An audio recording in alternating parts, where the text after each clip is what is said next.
Hello, I'm Carissa. Mexican. Hello, I'm Carissa. Mexican and Italian with my heart. Came to Italy, followed by love for sport and outdoors. In Garda Lake, I have found stability for all my emotional sense. Every time I practice an activity, I put my heart, followed by determination and passion, with a daily achievement of love and comfort. Join me. I will lead you to a fascinating world of surprises.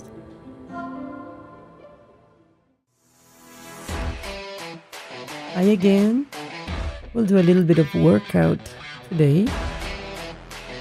Start stretching our legs. Put your hands together. Bend your knees and come down 4 or 5 times. Stretch your legs again, bend your knees, relax your head, and warm up your knees.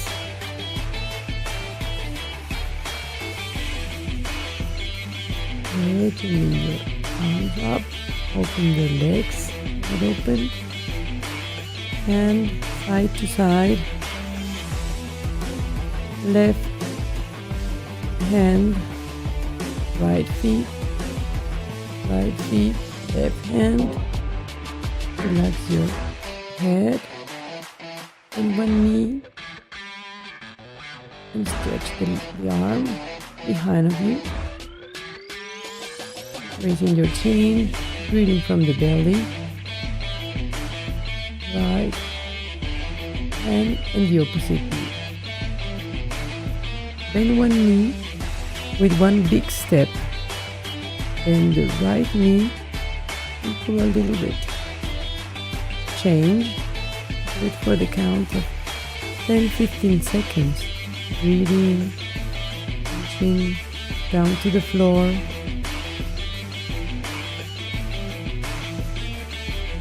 We do a little flush of blood. Standing still with a plank for 1 or 2 minutes.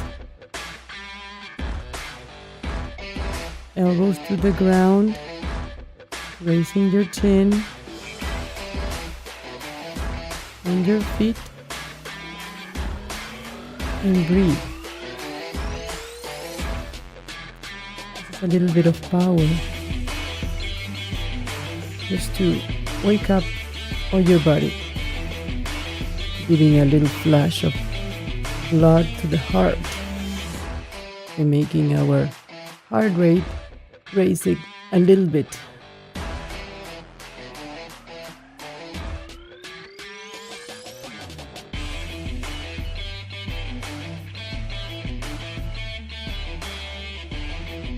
For the count of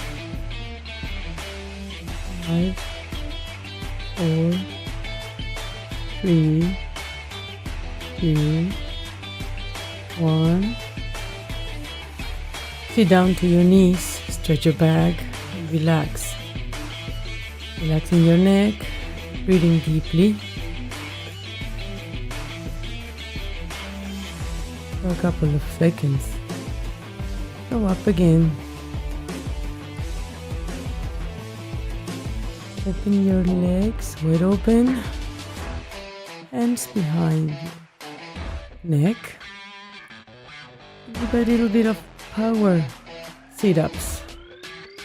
Bending your knees to the front. Giving a little bit of a push, a kick up. Sitting and raising your chest. Raising your chin. Keep your back straight as possible. Giving it a flush for 15 counts. Go to the bar, 1 meter away. Bend your elbows.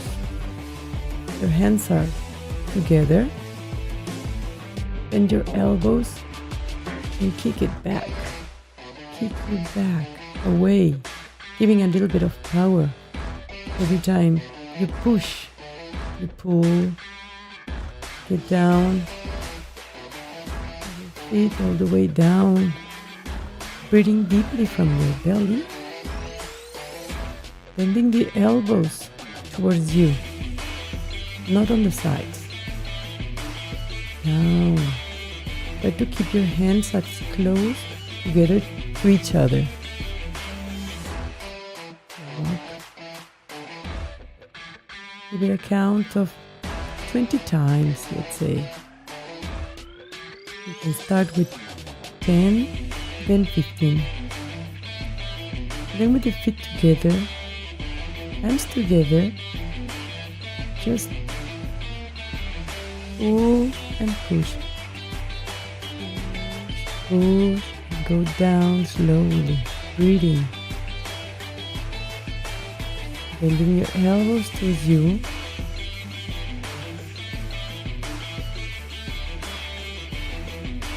Push-ups from the bar, an easy way. Again, next to the line, raise one leg and bend the other one. Keep your balance from the bar, standing up and raising the leg. Feet up with one leg. Good for a count of 10 or 15 times. Give a little bit of power to the legs. Hold always to the bar so you keep the balance. Keep your back straight, chin up, change your leg and go down. Keep your leg that goes up straight and up.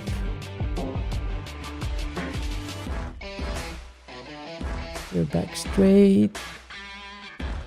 Breathe. If this is a little hard, just don't hesitate and stop and change the leg. 1 meter away, raise one leg. Put it over the bar. Stretch your legs. Feel the power. Stretch your leg. Most try to put your chin to your knees. Always with the eyes wide open. Changing again. Do it at the count of 20 seconds when you stretch. Breathing deeply from your belly. Keep your standing leg straight with the knee block. Straight again. And change.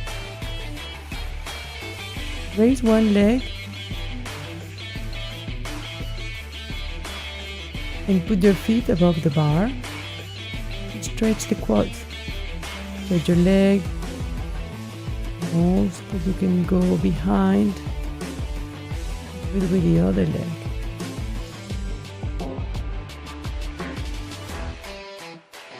Put your feet on the bar and stretch the quads.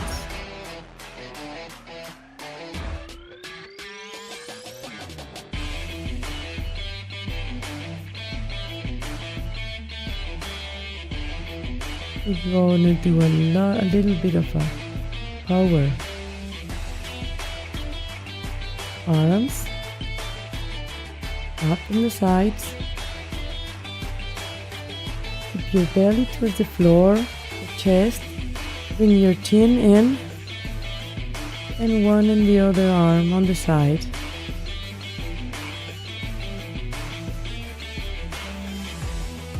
One up and change.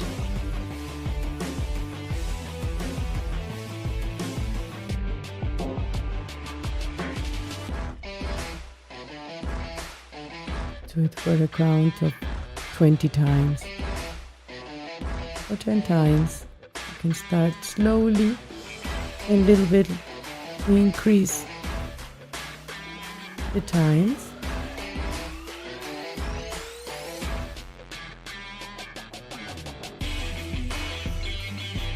Then relax again, sitting on your feet, your knees. Relax the head.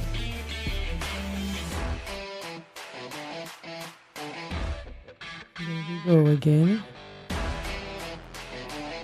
Go behind your mat. And another session of sit-ups. The kick together. Feet together. An explosive sit-up.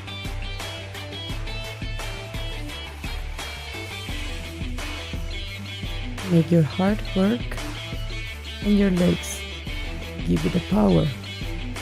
Explosive for 10 to 15 times.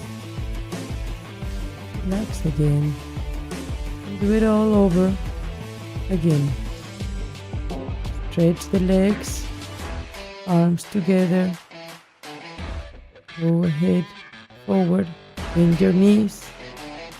And you relax. For another 2 times. The count. Relax the legs and stretch your back.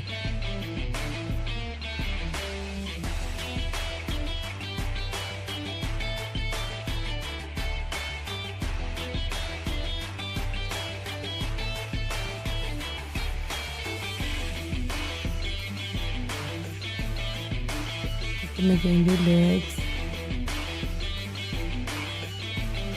Stretch the knee, opposite hand to the feet, raising your chin, twisting your neck, and bending your knees. On the other side, for the same count of seconds or times that you bend the knee. Keep twisting your neck and raising your chin.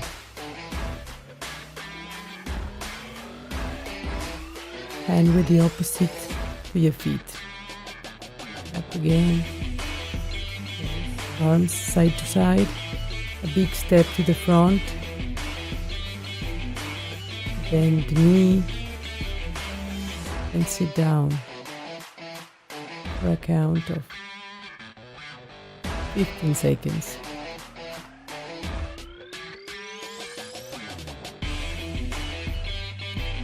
Change the leg, take a big step to the front, bending the knee, stretching forward, raising your chin, breathing from the belly, and change again.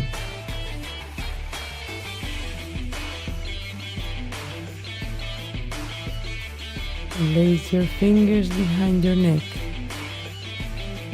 Another count of 10-15 times. Sit-ups with the power explosion. You can start your second round from here and do it each exercise for 15 to 20 times. Give it a try. And here you're all by yourself.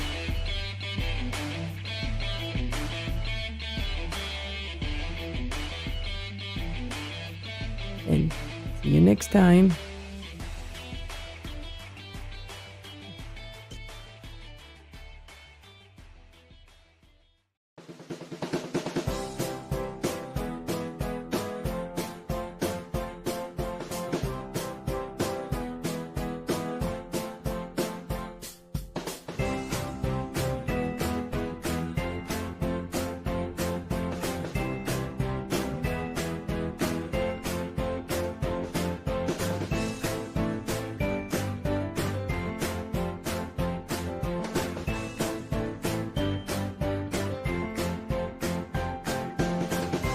Hallo und herzlich willkommen bei Bella Italia TV. Mein Name ist Lena Brandauer und ich habe die große Freude, 4 Tage lang hier am wunderschönen Gardasee zu verbringen. Wie ich meine Zeit am besten gestalte, das lese ich in der Gardasee-Zeitung. Und deswegen treffe ich jetzt die Redakteurin Kirsten Hofer. Bis gleich!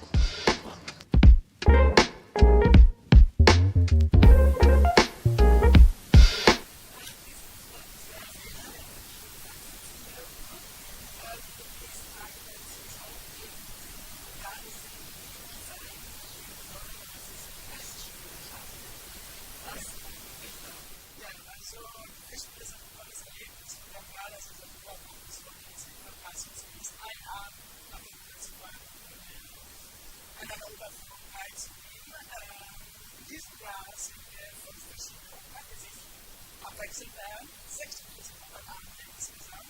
Als Special Eyes erwarten wir in diesem Jahr eine Runde im Heilbrunnen Balletttänzer mit einer neuen Show, denn wir fast jedes Jahr so für das Haus. Dann die zweite Special Eyes ist Deutsch und dann haben wir noch ein anderes Verkaufen bekommen. Jede Weile Musik von Gender. Was steht da auf dem Programm? Da hat man sich an meiner Initiative einfallen lassen. Die Weine, um das besser vorzustellen.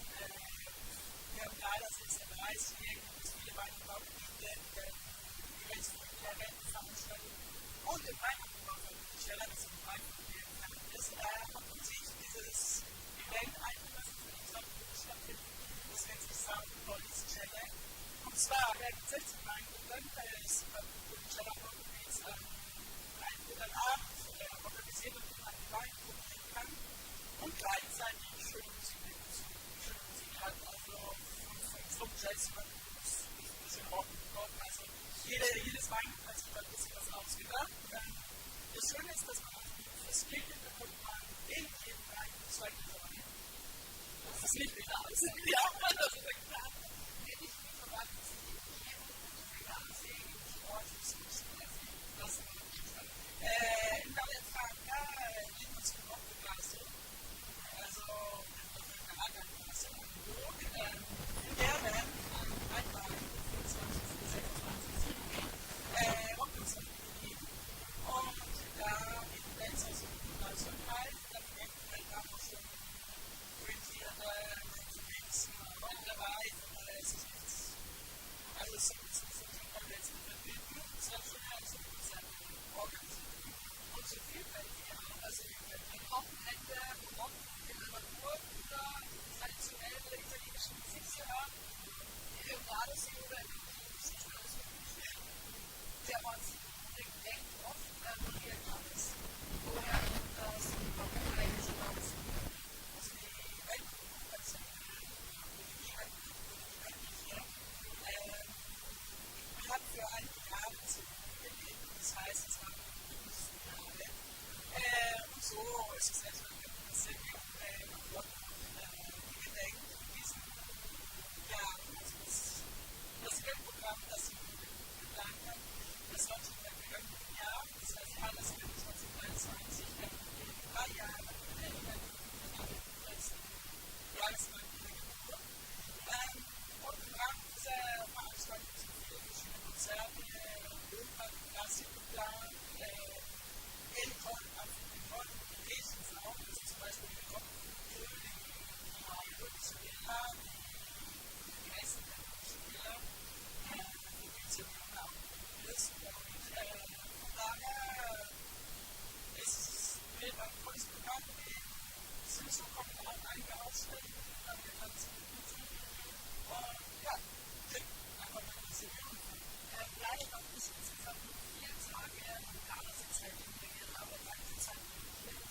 völlig verschiedene Landschaften begrüßen. Beide haben das Schloss an sich und von daher ist auch nicht wirklich alles an sich. Wenn man so eine Reise ganz vorne, dann sieht man auch den Ort.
We are in Mantova, UNESCO World Heritage Site. Mantova is a proof of an exceptional urban realization, architecturally and artistically, with its works of art from the Renaissance. Alessandro Colombo, journalist and editor. Riccardo Braglia, writer, journalist, honorary authority for artistic and historic heritage of the city of Mantova. Michela Rossi, representative for the Palazzo Te Foundation, will take us on a journey around the city considered to be a chest full of artistic treasures, filled with works by important names such as Mantegna, Pisanello and Giulio Romano.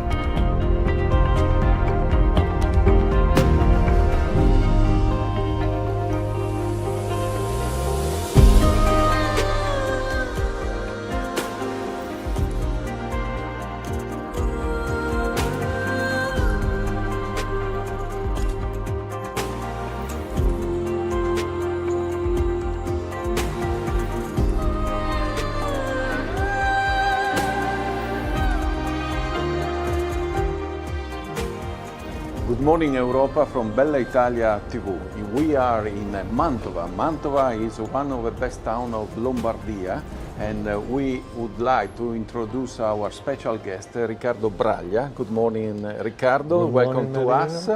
And with Riccardo, we would like to talk about Rigoletto House. Please, Riccardo, can you explain what does it mean, Rigoletto House, and the history of this special things? Of course. So, Rigoletto House is a fake. As a matter of fact, this house belonged to the Cathedral of Mantua, St. Peter, and also today is the home of an important member of the Curia of Mantua, Monsignor Brunelli. But all the story of Rigoletto is a fake, because in the reality, Giuseppe Verdi decided to transform in an opera a famous novel by Victor Hugo. The title was Le Roi s'amuse, the king is amazing himself, and was the story of Francisco I of France and his adventures with the ladies of the court, and in particular with the daughter of his favorite joker called Blanche. But there was a big problem with the Austrian government, because during that period Mantua belonged to the Austrian Empire, and they decided it was absolutely impossible to propose an opera in which a consecrated king was defined, a humanizer, Don Giovanni, and so on. And so the poor Verdi, only 1 month before the premiere, had to change completely the story, and the Roi of France became the Duke of Mantua. Triboulet Rigoletto and Blanche Gilda. This is the real history of the opera. So it's absolutely like in Verona, the story of Giulietta and Romeo and Juliet. nothing of true, of course.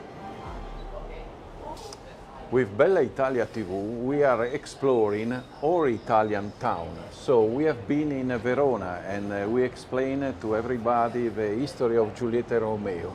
We would like to ask to Riccardo, how is the competition between Giulietta and Romeo and Rigoletto?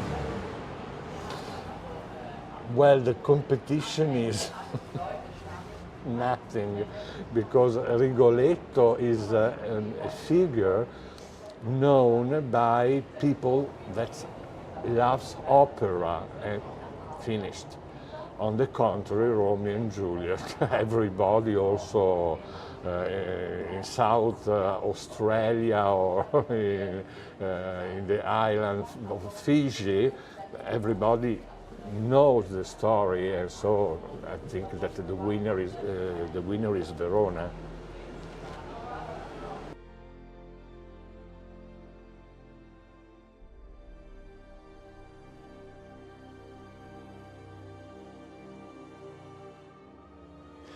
Good evening to everybody. My name is Riccardo Graglia. I am basically an art historian, and I have studied in Italy, of course, and it is the fatherland of art, but also in Great Britain. I am also a journalist. I am a writer. I have published many books about the history of Mantua and the art in Italy. And I am, this is the last one thing, also a director, but not for film, not for theater, but only for opera. My last creation was an edition of Rigoletto by Giuseppe Verdi, created for the main theater of my town, that is Mantova.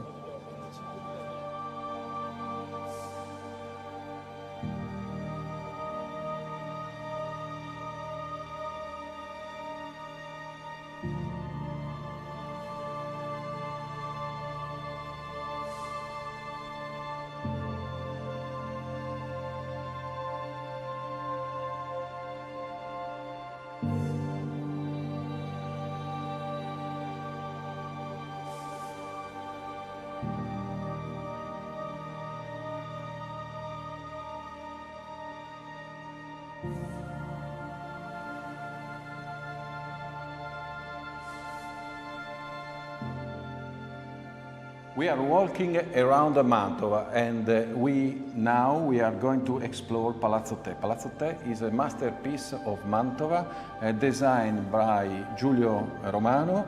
We are here with Micaela Rossi. It's a pleasure to see you and to learn you about this building, this museum. Can you tell us, Micaela, something about this masterpiece of Mantova? Yes, Palazzo Te was built by Giulio Romano and commissioned by Federico II Gonzaga, that was the Duke of Mantova, in 1535. Palazzo Te was a villa made for the leisure time of the Duke and the Gonzaga family, and that's why it was built a bit out of the city. Gonzaga family was living in Palazzo Ducale in the city center, and here in Palazzo Te they are used to make parties and dinners for their guests in Mantova. Giulio Romano designed the Palazzo Te and also all the architecture and the frescoes of Palazzo Te between 1525 and 1535, and the whole palace is designed and decorated by the master Giulio Romano, that came from the school of Raffaello Sanzio from Rome. So Federico Gonzaga called Giulio Romano from Rome to work in Mantova. Micaela, what does it mean, leisure, in 1525, 1535 for Federico Gonzaga? Federico Gonzaga was a great duke, and he was an estimator of art and leisure time, like feast or parties.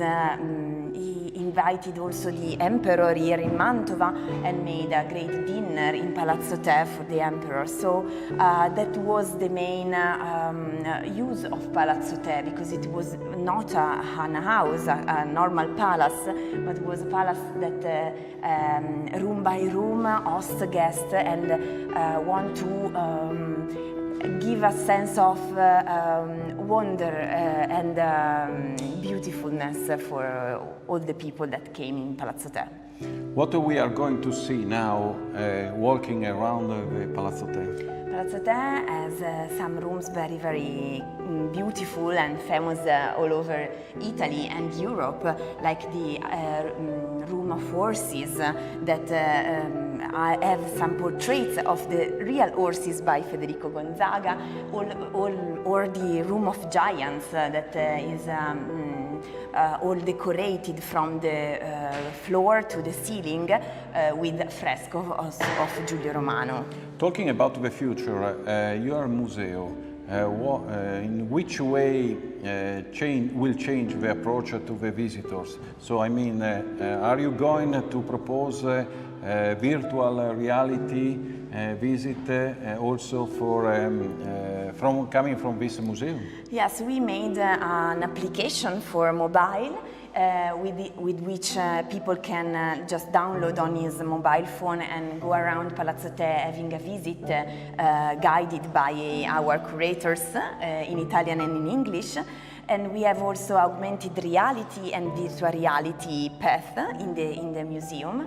And last year we start to digitalize some rooms, like room of horses and the giants room, because we want to face this time of digitalization and innovation also for arts and culture. So we would like to invite everybody to take this app, to download this app, but mainly we would like to invite everybody to come here and to live the magic moment inside this Palazzo Te. Thank you, Micaela. Thank you very much. And keep in touch, and we are going to see the other room. Sure.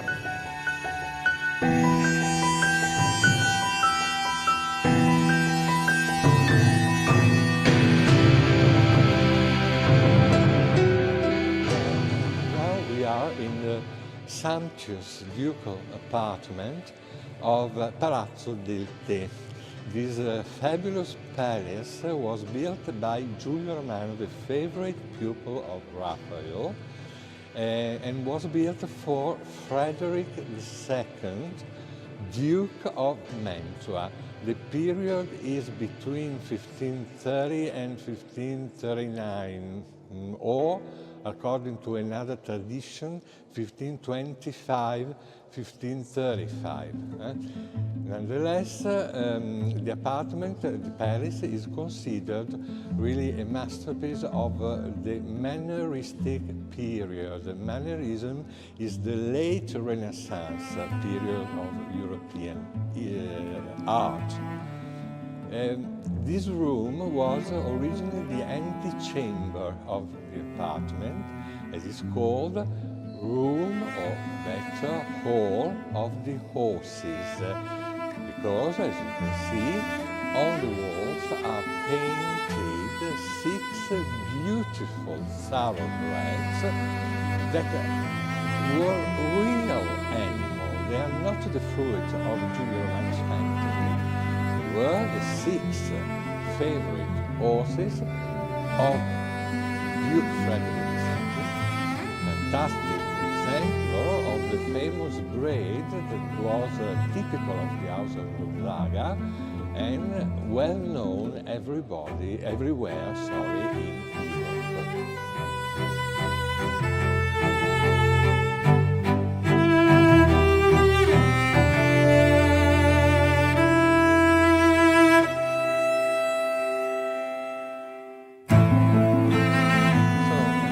The second hall of the apartment is this one, the so-called Psyche's room or Psyche's hall.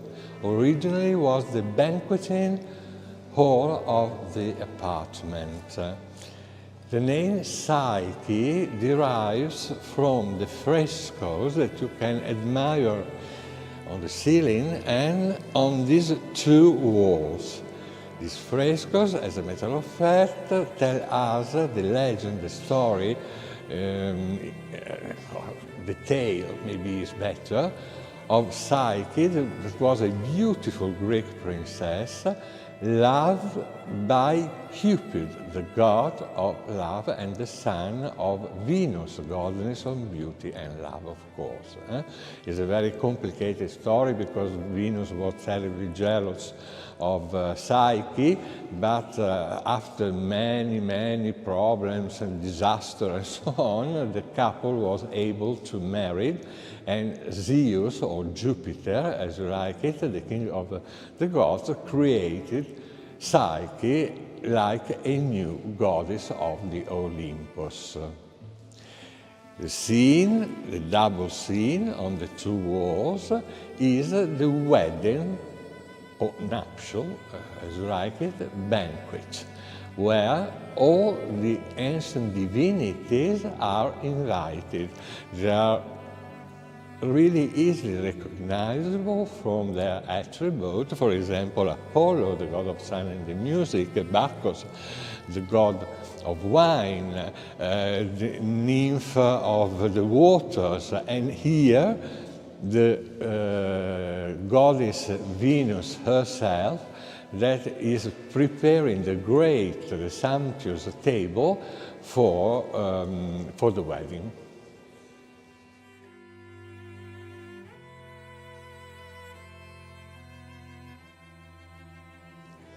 And now the top, because this is the most famous hall of the Paris and unique or unicum in Latin, because nobody was similar to this room in the past and nobody will be similar to this room in the future. Is the great masterpiece of Giulio Romano, the so-called Hall of the Giants. As a matter of fact, the frescoes of the Roman painter tell us a famous pagan story, pagan legend, the revolution organized by the giants that you can see on the walls. They are horrible, stupid, with grotesque faces and so on. And they organized a revolution against Jupiter, the god, the king, of the gods that you can see on the top of the cupola of the dome. But, as you can see, Jupiter, with the lightning, struck the giants, collapsing then in this cosmical catastrophe till reaching the Tartarus, that was the hell of the pagan religion. So this is the story wrote, if you want, with his color by Giulio Romano in this hall.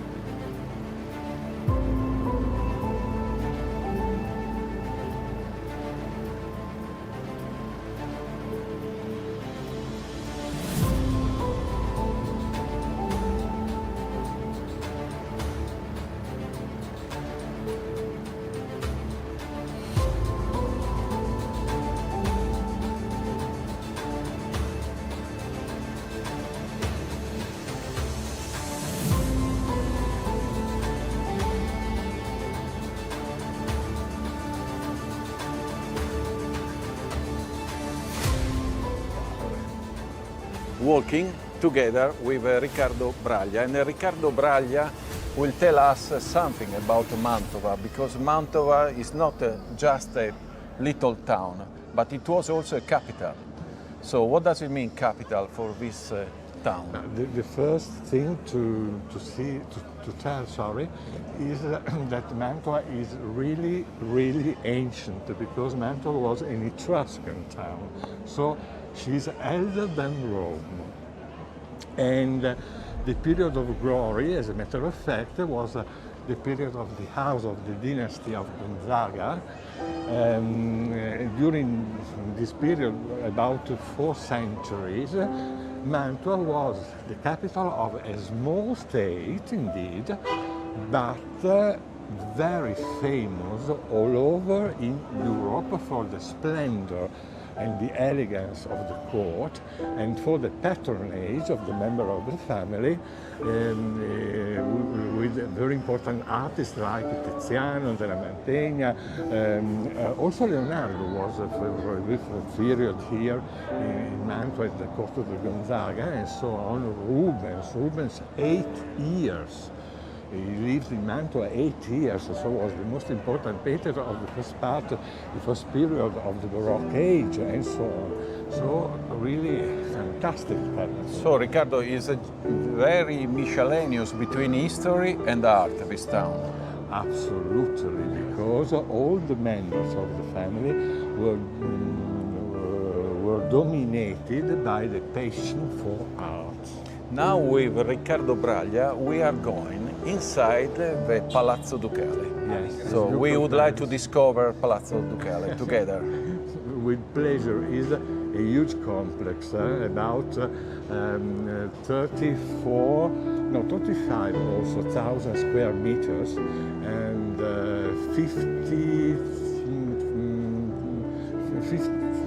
500 about of rooms, 7 gardens, 8 quarters, the private church of the Gonzaga family, the private theater of the Gonzaga family. Really enormous, like the Forbidden City if you want in Peking. So let's go to discover Palazzo Ducale. With pleasure.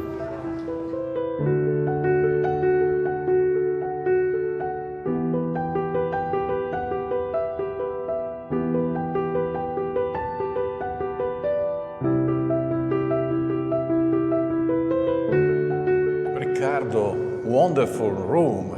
We are in the wedding room, but I don't know if in English the right name is wedding room. Yes, of the translation Mantegna. of Camera degli Sposi, of course, is wedding room, but is not correct. The real name of the room during the 15th century, that is the period in which Andrea Mantegna decorated it, was a Latin name, Camera Picta, that means the most beautiful frescoed room existing in the world. This is the correct name, and Mantegna created this decoration for celebrating the glories of the Gonzaga family. In particular, in the background, there is the figure of Marquis Ludovico II seated on his throne, and around him numerous members of his family, beginning with the Marchioness Barbara of Brandenburg, so a German princess, because Brandenburg is Prussia, as a matter of fact. She's not very sexy, is a sort of member of the Adams family, but she was very clever, intelligent, with a fantastic taste, and so a good matching for the time. And the other young people are children of marginal family. And in particular, it's very funny, the young boy with the crimson hat, Ludovicino was. He was only 8 years old and already reached the rights of the Catholic Church of the period. But Riccardo, let us know something about Andrea Mantegna. Andrea Mantegna was coming from Padova, and after he has a very successful in Mantova. Sì. Andrea Mantegna arrived in Mantua in 1460, and he remained in the Gonzaga town till his death in 1506, dominating completely the artistical scene of the town. Thank you. Now we are moving to another room. With pleasure.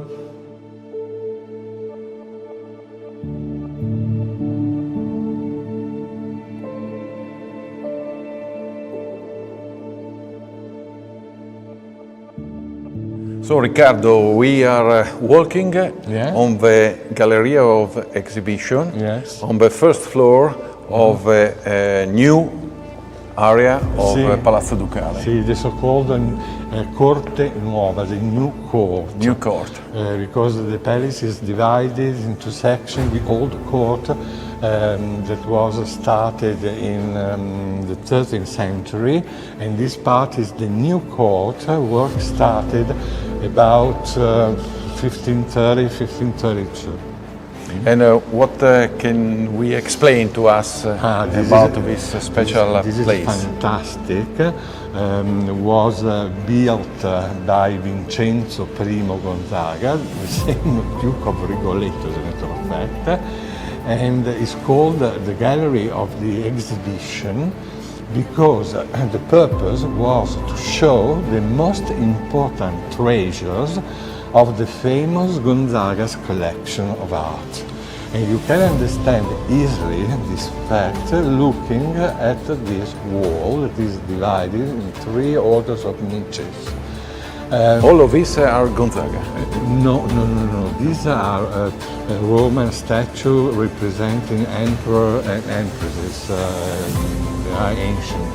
It is not the original place of these statues. They were in another part of the palace originally. No, here, in the first row of niches, there were a cupboard filled with the most unbelievable object of the Gonzaga collection of semi-precious stones.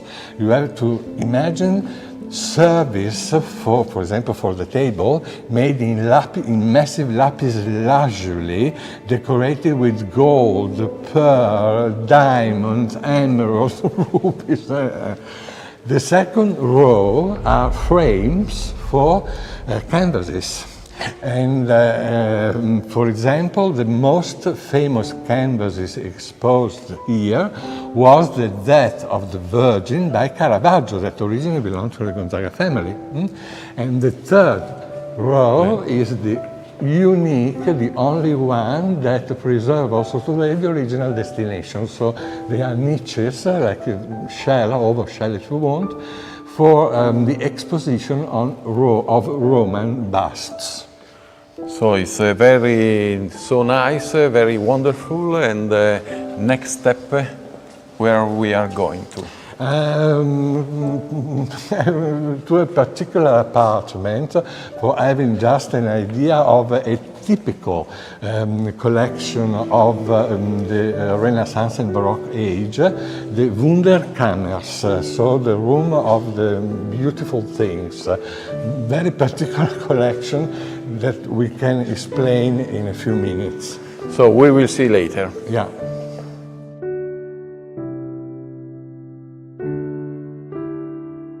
Riccardo, Joseph Furtenberg, a German traveler, wrote that in this gallery display the hippopotamus. What does it mean?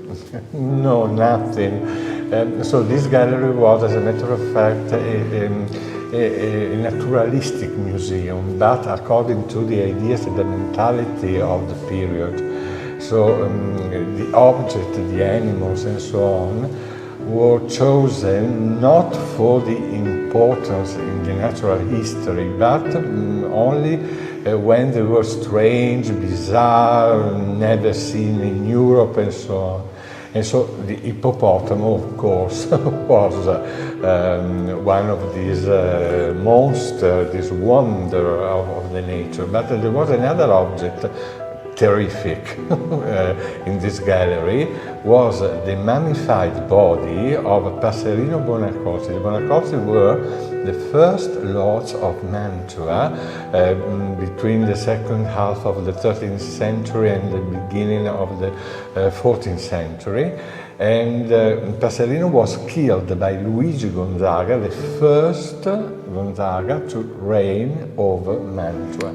And they preserved the mummified body of Passerino because, according to a legend, of course, this was a guarantee for the dynasty. Without the mummy, they believe that the dynasty ended up. So that means that this hippopotamus is the original asset of Gonzaga. Well, it's not the original one because the gallery was completely destroyed during the century, but it's very similar to the original one, yes. Thank you, Riccardo. Let's move to another place.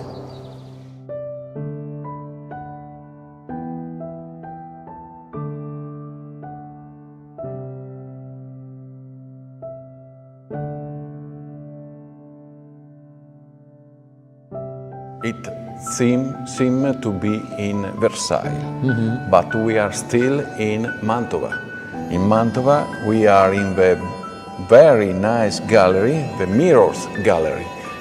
Riccardo, can you explain to us something about this gallery of mirrors? Yes, but as a matter of fact, it's a last realization and not ordered by the Gonzaga family, because we are in the second half of the 18th century, at the beginning of the neoclassical style, when the Gonzaga lost completely the lordship of Mantua. On the contrary, was the Emperor George II, the brother of the poor Marie Antoinette, decapitated during the French Revolution. So it was Joseph II that ordered the realization of this sumptuous, elegant decoration that is a sort of imitation, empire style imitation of the famous Galerie de Glace at Versailles. But we are in Mantova, Absolutely. and Mantova maybe is better than Versailles for some point of view. Why not? Why not? Thank you, Riccardo. We are going to another place now.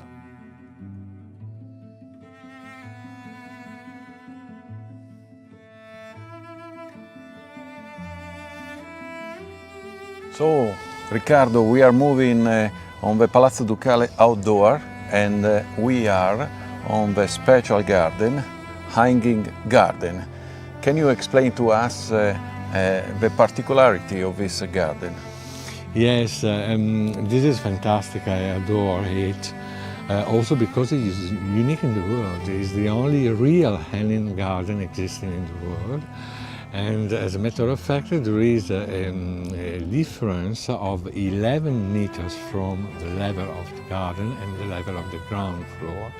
It was built by order of the Duke William I of Mantua, that desired to have in his palace one of the famous seven wonders of the ancient times, and in particular this was a reproduction, smaller reproduction of course, of the famous Hanging Gardens of Babylonia.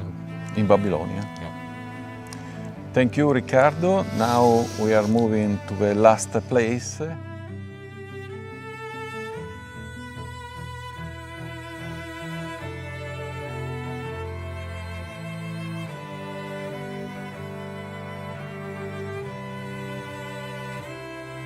Riccardo, behind ourselves there is one of the best tapestry in the world.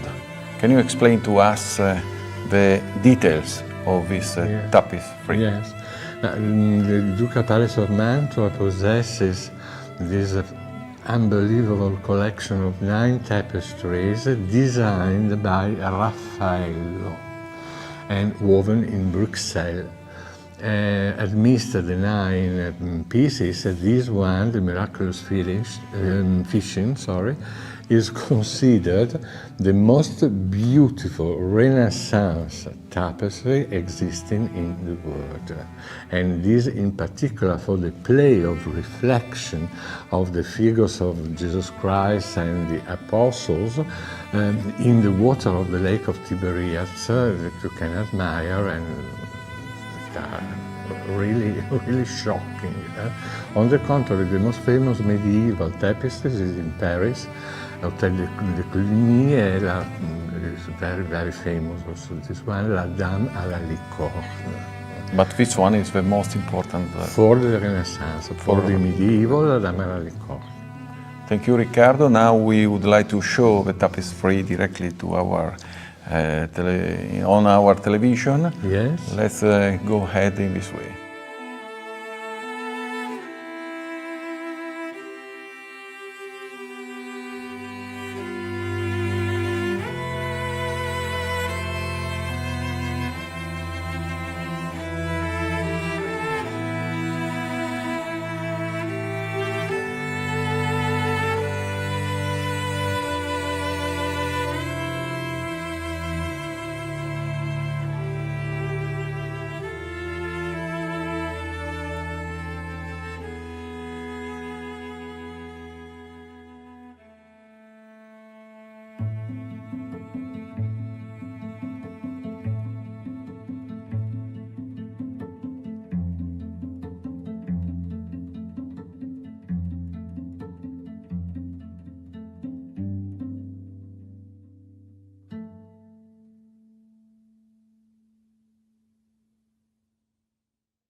Hello my friends, I'm in Pisa with the staff of BellaItalia.tv to visit this outstanding Italian city in the region of Tuscany, full of fans and tourists coming from all around the world to visit these awesome monuments, the Leaning Tower, the cathedral, the baptistry. Behind me, a sunny day is perfect for visit this city. We are here and we try to let you know all the beauties around here, and I hope that you can enjoy this special show of Explore Italy. Enjoy Pisa, stay with us, Bella Italia TV in Pisa.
Hello my friends, I'm in Piazza dei Miracoli, like I said before, one of the most outstanding places in Italy and in the world. We had the opportunity to speak with tourists coming from all around the world. We met people from Australia, from North America, from South America, so let's go listening to their comments to our microphone for BellaItalia.tv.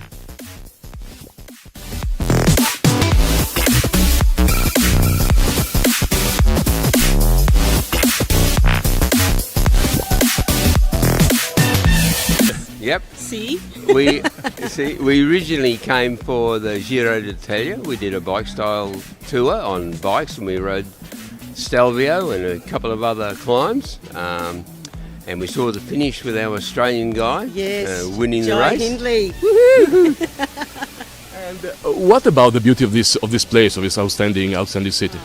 I can't believe how much marble we have mined out of the earth. It's just incredible, and the workmanship for when it was done is just mind-blowing. Beautiful. Yeah. It looks like a cake to me, the fine detail and the intricate carving. Yeah. It's just, we have nothing like this in Australia, nothing, so it's beautiful. You can only find this in Italy, I think. It wasn't on my bucket list originally, but I'm pleased that I came now and had a look, because it is really sensational. And you visit all Italy, which is your favorite place? Wow. Lucca, we've only been there 3 days, but Lucca is really good. Yeah, great site. We love cycling, so that's the Dolomites was spectacular. Wow. Everywhere we love the differences. So I love cooking, so we've been to Modena and Parma, and looking for all the typico food From and wine. Bologna. Yeah, Bologna, Yeah. Cinque Terre. Yeah, we've been eating our way through Italy. Yeah, I've put on 20 kilograms. And according to your experience, Italy is a place you can visit easily by bike or what? Yes. It's wonderful. The Italian drivers are very respectful, so I feel safe riding in Italy, and there are fantastic bike paths. We've just ridden mainly on a gravel path from Lucca. Down the river. It's beautiful, it's Yeah. safe, and it's the best way to meet people and have a local experience. Yeah. Yeah. It's equal with France and Spain for cycle touring, I would have thought. Nice and easy. I think it's better than France. Yeah, and better than Spain. France, yeah. Definitely, no. Equal with Spain? No. No? In No, front I of think Spain? Italians are so passionate about their cycling, Yeah. and it's a common language. Even we were talking with the owners of the bike store in Lucca, and even though I don't have much Italian and the gentleman didn't have much English, we could still communicate about Ooh. bicycles. It was, And yeah. Mario Cipollini comes from Lucca. Yeah, That's his hometown, yeah. We haven't seen him yet, but we're looking. we're looking for him. So, boys, thank you very much for being here and enjoy your visit. Your country's amazing, and more people should come and have a look because it's just stunning. It Thanks really for is. taking the time to have a Yeah. chat with us. It's been really And good. thanks for sharing Most your country. enjoyable. It's great. Right. Grazie, grazie mille. Grazie mille.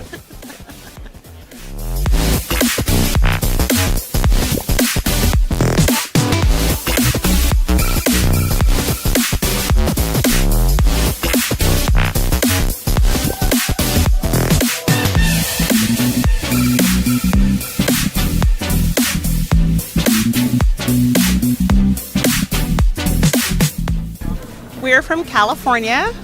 It's our first time in Italy, and we think all the monuments and everything are just beautiful. Oh, it's great. This is it's just a great experience to come out here and just to take in everything that Italy has to offer. And why from California you decided to went here, and why Pisa? It's a bucket list trip for me. I've always wanted to go since I was a little girl, and for our 25th wedding anniversary, we decided to come. COVID happened, so here we are 2 years later, but we still made it, so we're excited. Okay. And are you here also for the Luminara of San Daniele this evening or not? No, we're just here on our cruise ship, and this is just a tour, and then we're going to end up going back to the cruise ship. But we hope to catch some of it because we don't go back till later, and it'll be dark, so we Yeah. hope to see some of it on our way back. Okay. Thank you very much for being here, and enjoy your visit, of course. Thank you.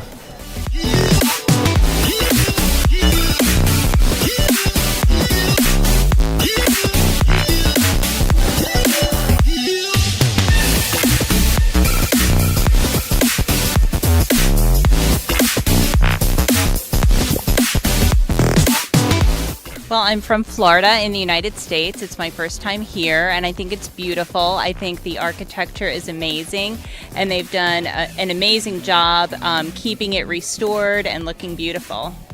Which is your favorite monument here? Well, my favorite moment, I suppose, or the moment I'll remember the most, is trying really hard to get a good picture of me holding up the tower. So far, I've been unsuccessful. And are you here also for the Luminara of San Daniele this evening? No, unfortunately, I'm on a tour, so I won't be able to stay for the celebration. Thank you very much for being here, and enjoy your visit. Thank you very much.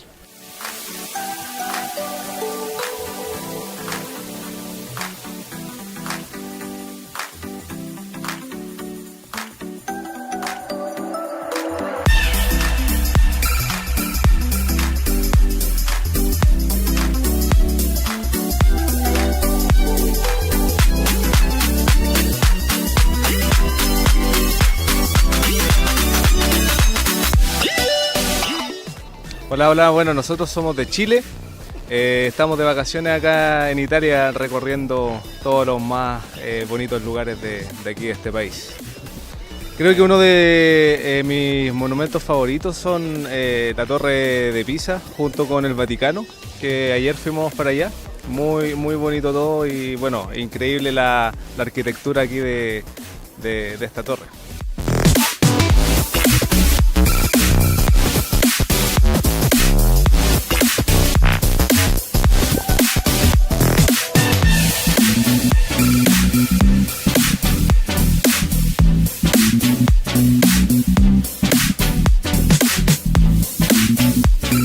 We're from the United States, Arizona. Go ahead. And the tower is absolutely beautiful. You hear about it your whole life, and then you finally get to come here and see it. You're from Arizona. Why? Why you choose Pisa? Well, it's one of the top 10 things of the world, so we wanted to go see it.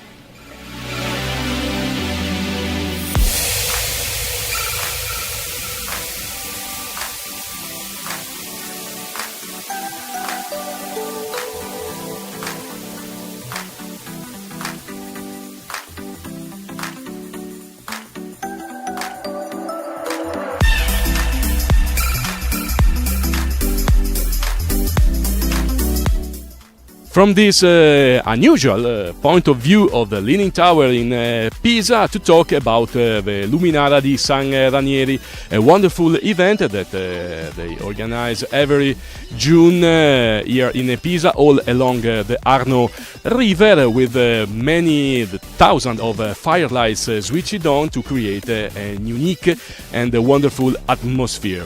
Let's see it.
inside the Palazzo della Pilotta in Parma, this huge building that was started in the second half of the 16th century, but renewed, changed so many times till the beginning of the 19th century. So, like in the case of this gallery, we can find a hall, a structure belonging to the neoclassical period with columns, arches, and niches, and so on, built, realized surround the gust of this neoclassical or imperial, as you like, period. In this gallery is collected a part of the famous painting collection of the National Gallery of Parma, that is very rich of canvases from different periods, but here in particular there is a fascinating collection of portraits for the major part related to the Bourbon family. Bourbon of Spain, because the last Farnese, the last member of the Farnese ducal family was a lady, Elizabeth, and she married Philip III, the first Bourbon king of Spain, the same dynasty of Juan Carlos or Felipe today. And so Parma was inherited by one of the sons of Elizabeth and became a dominion of a secondary branch of the Spanish royal family.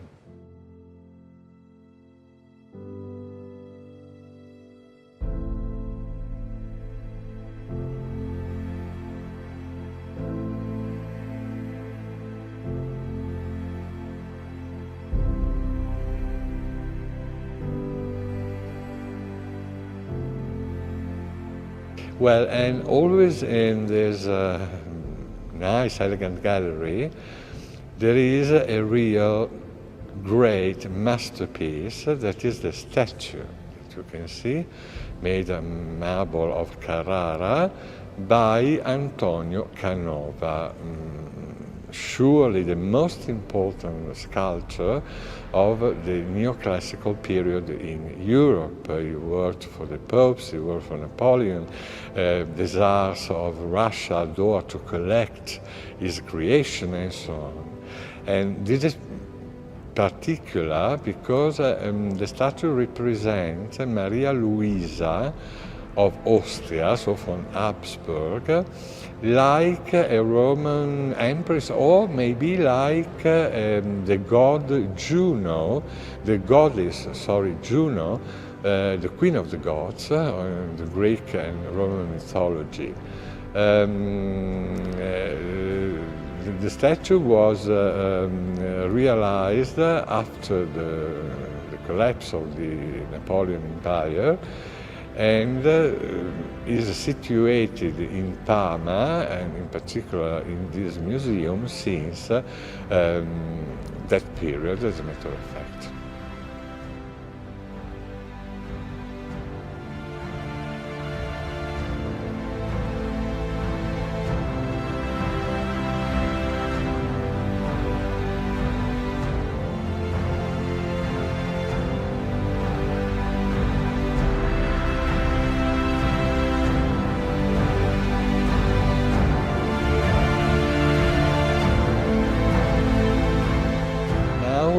You can admire the most astonishing structure of the Palazzo della Pilotta in Parma. I mean the famous Teatro Farnese, that was the court theatre of the ducal family, Farnese of course. The theatre was created about in 1618, and was designed by an architect, an artist called Argenta. Pay attention, because Argenta, that was quite famous during this period, was not the traditional architect who designs churches, towers, palaces. No, no, no. He was specialized in, we can say, the ephemeros, so in beautiful things but destined to be destroyed after a brief period. So scenery, triumph arches, statues and so on, created in very cheap material just for, I don't know, a tournament or a big ceremony organized outside the palace, or for the entering, the arrival of important state guests like the emperor or the pope, for example. So the idea entering was of an ancient theater like in Greece or Rome, made of pure marble. And another thing fantastic was the ceiling, no longer existing, that was made with a huge fabric of cotton or silk maybe, painted to give him the idea of the free sky with clouds, with cherubs and so on, like into a Greek classical theater. And another thing, the theater was decorated with a lot of statues. The major part of them disappeared, of course, during the bombing, but we have, for example, the new that the lower balustrade was decorated with statues of Putos holding torches for giving the correct illumination during the show. And another and the last fantastic thing is that the theater could be filled by water. In such a way, the Farnese could organize inside the theater the famous ship battle of the ancient Romans. Things are really unbelievable but true.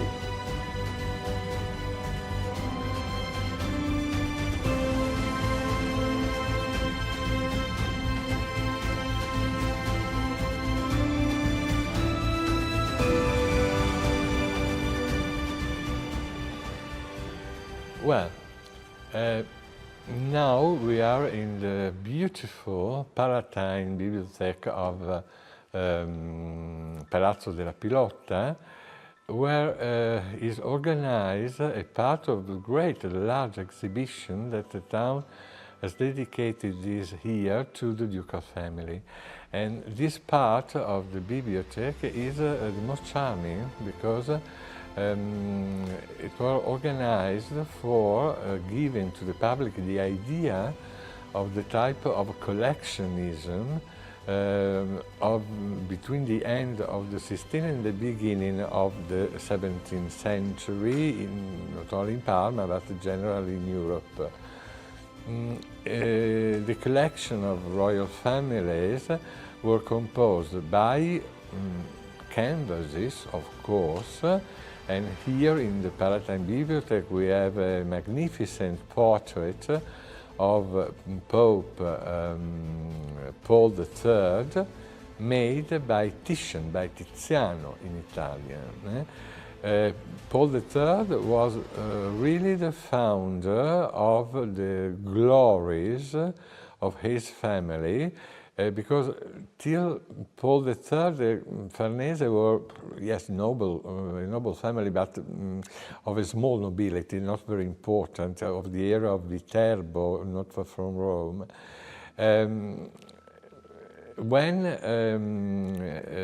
Paul III became cardinal with the name of Alessandro Farnese, the destiny of the family changed completely, because Alessandro was a very clever, also astute gentleman with a beautiful, beautiful sister, Giulia Farnese, considered one of the most fascinating ladies of the century.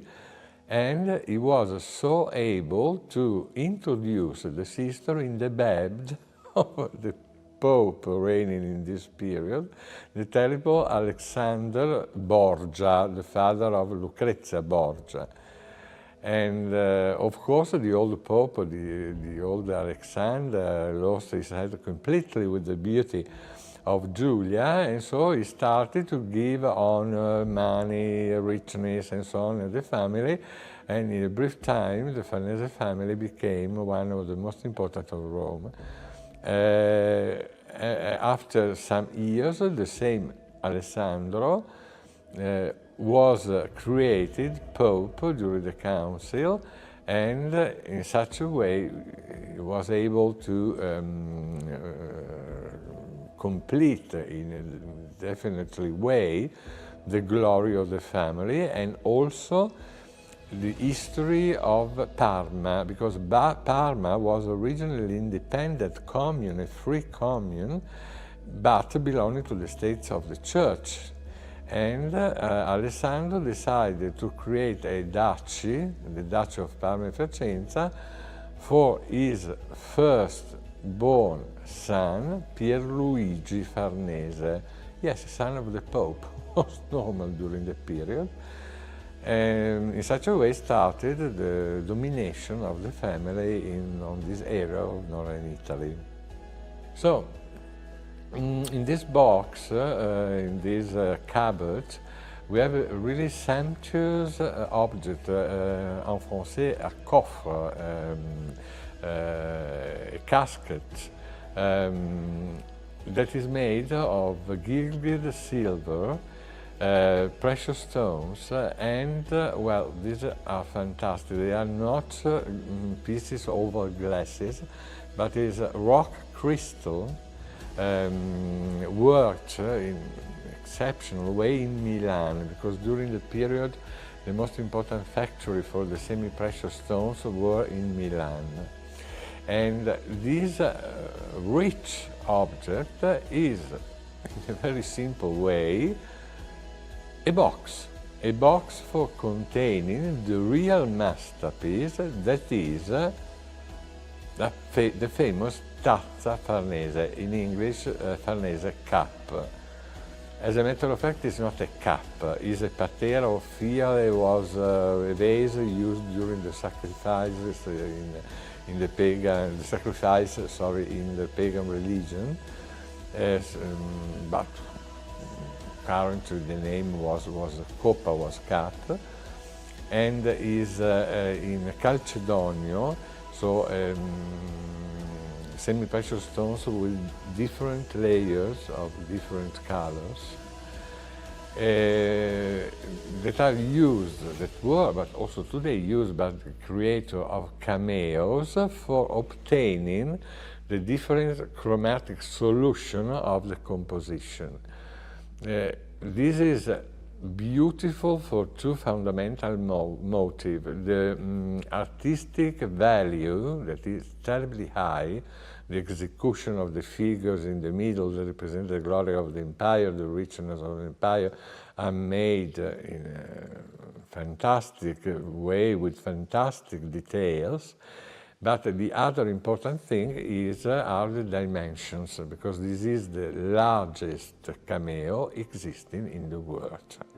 And more is a Roman cameo, so you can imagine the value of this beautiful piece of art. Well, we have seen the portrait by Titian representing the Pope Paul III, Farnese, the founder of the glory of the family, but the most famous member of the dynasty is not the Pope, but Alessandro Farnese, his nephew, that you can see here in particular original but very nice paintings in which the young Duke of Parma is meeting and speaking in a very confidential way with a goddess. She's not properly a goddess, it's the mythological representation of the town of Parma. And it's very easy to understand it because near the goddess there is a shield with an oval shape. And in Latin, this variety of shields of the Roman army were called Parma. Probably, we are not sure, the name of this city derives from the original shape of the town that was oval, like a Parma of the Roman soldiers. But coming back to Alessandro, Alessandro was an unbelievable man, very cultivated, a very handsome man. He married the daughter of the King of Portugal, so a royal marriage. He was full of cultural and literary interest,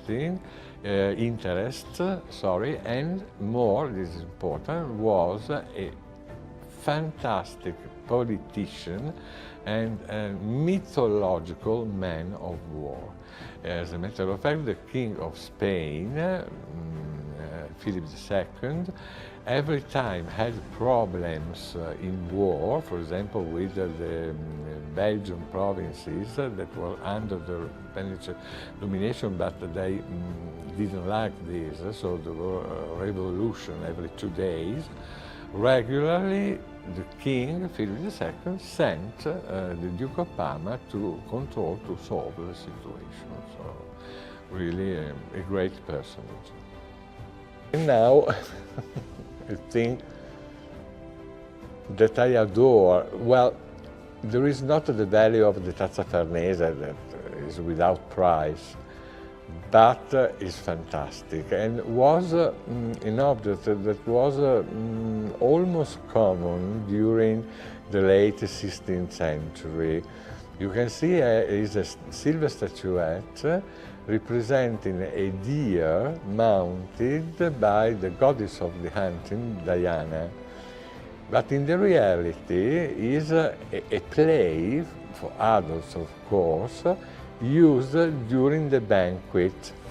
Well, it's very easy to see that there is an hole for a key, because in the reality a sort of robot. When you have used the key, you can put the statue on the table, and the statue moves with a very strange movements and so on. Moves for a few minutes. The use was that the gentleman or the lady facing which the statue was still was created the king or the queen of the banquet, and the head of the deer, you can open it, and in the reality is a little glass, the body is full of wine and so on, and the new king of the new queen was served with this symbol of the new situation. For me, it's fantastic. If you want, a little bit stupid, but sometimes the stupid things are the most amazing. This was the original destination of the statue of Diana.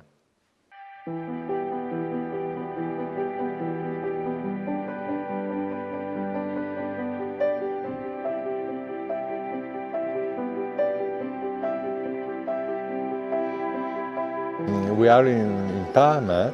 That is another very, very interesting town, but unluckily not appreciated as it merits, because also for Italian people, not only for the foreigners, Parma is prosciutto, means prosciutto, yes, ham in English.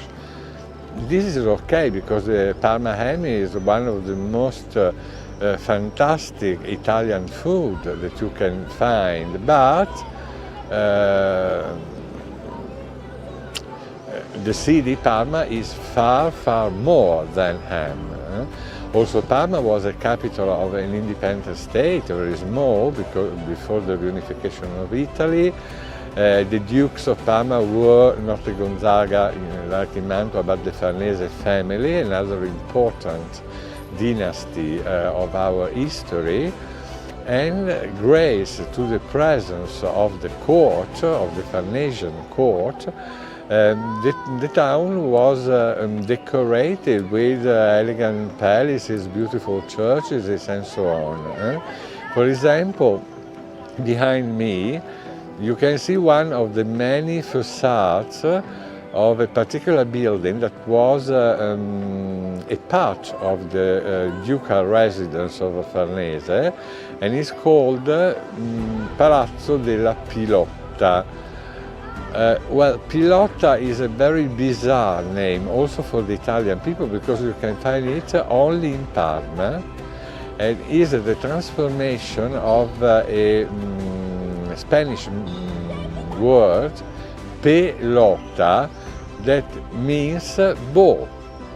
As a matter of fact, the game of pelota is one of the ancestors of the actual game of tennis. Different, of course, for many, many things, but the idea is the same, is to launch a ball by means of something like, also the hand, very simply, but as a matter of fact, it's called, en français, jeu de paume.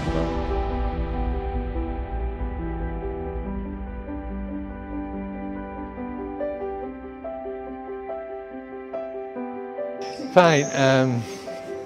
Now we can have a visit of the historical medieval center of Parma that is articulated around two famous squares.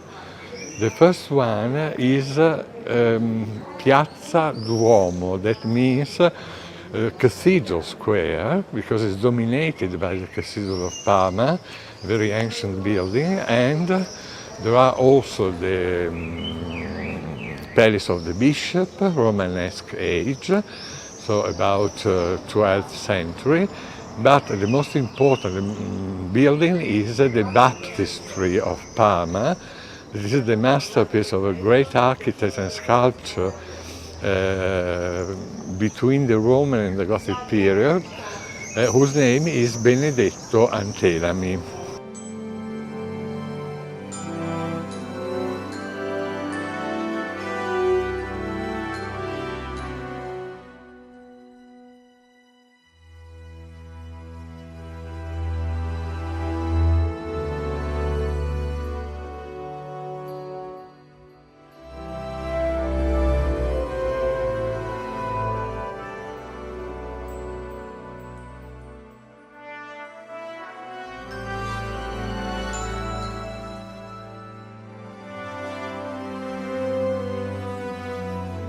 Well, the inside of the cathedral, as a matter of fact, is the original Romanesque one, with the so-called Matroneum, that is the upper gallery, reserved originally to the lady, because during the past ladies and men cannot follow the Mass, the service altogether.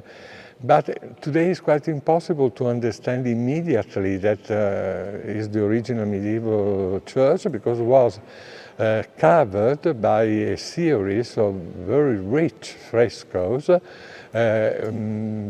both in the ceiling and during the walls of the nave. And among these frescoes, the most important one is the cycle that we can see in the cupola of the church, is the Assumption of Virgin Mary to the heaven after her death, and is considered the absolute masterpiece of Correggio, sorry, but the two were related, and so sometimes, the name is Correggio, that was the most important exponent, member of the Parmesan school of painting. He lives between, during the first part of the 16th century.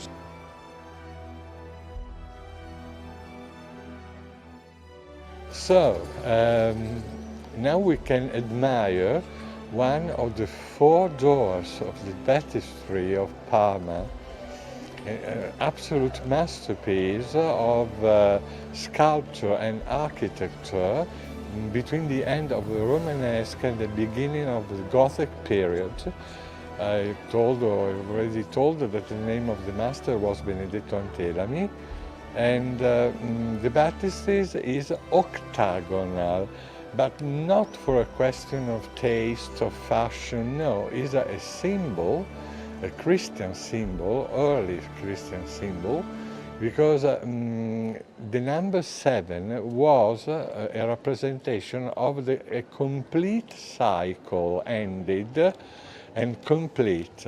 With the number 8, we have the beginning of a new cycle of 7. And this is very important for the Christian baptism, because we know that with the water, the holy water, the new Christian is death to the sin, so 7, ended cycle, and is beginning a new cycle, number 8, in the grace of Christ. So in particular, this door is really fantastic, because you can see the Pantocrator, that is the Jesus Christ omnipotence in Latin, surrounded by angels, by prophets, by martyrs, and so on. An important thing discovered by my sister. My sister is specialized in restoration of these old things. Originally, the sculptures, the reliefs were painted with very, very lavish, lively colors, red, blue, green, gold, a lot of pure gold.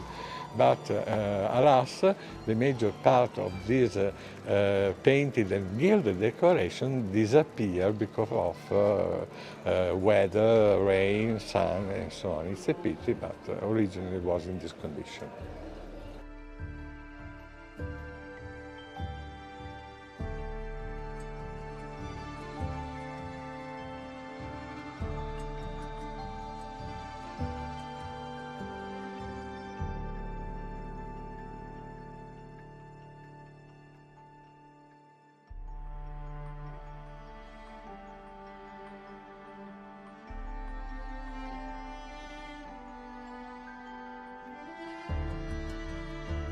Mr. Riccardo, you're one of the greatest art historians in Italy. So when did you really fall in love with art? Well, thank you for the great art historian. It's really kind of you. Well, when I was really a baby, because I remember that I was about 5 years old, and for the first time my parents asked me about the present of birthday, because normally it was chosen without asking me my desires. For the first time, 5 years old, I asked the complete collection of Mozart concerts. At 5 years, which is not a normal thing for a 5-year-old child. And then, how was your? And then, well, apart from classical music, that is also today a great passion for me, in particular operas, and I act also like director for operas like Rigoletto, Traviata, and so on.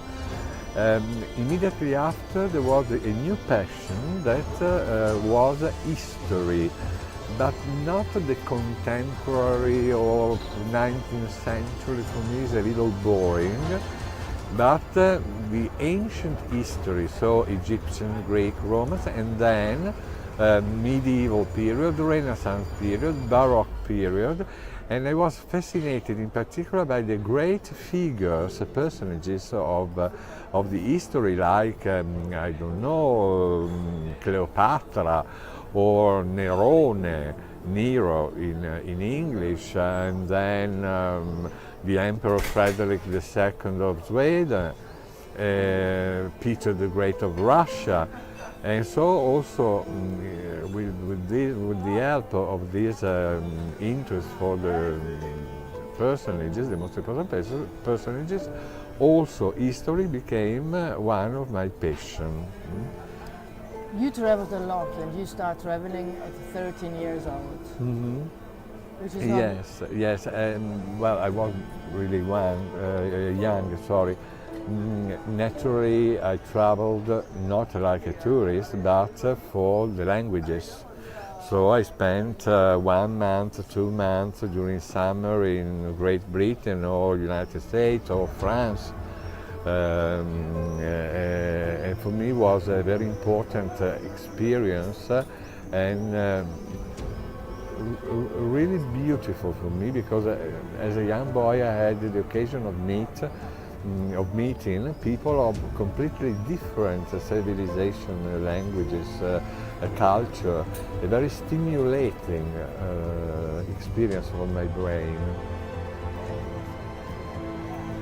You made the experience of college, but you didn't like it? No, the college for me was really a disaster for 2 reasons. I am not a man for colleges. For me they are oppressing, sad, dark. No. I like to be free. And the second thing is that college, for example, in England, were crowded by Italians. So you had not occasion, apart from the hours of the lessons, to speak English with for the normal things of the life, and that is very important. So after 2 terrible experiences in colleges, I changed completely my destination, and I spent this cultural period only living with local family. Mr. Riccardo, you have an impressive life. So, what is one of the most important things for you today?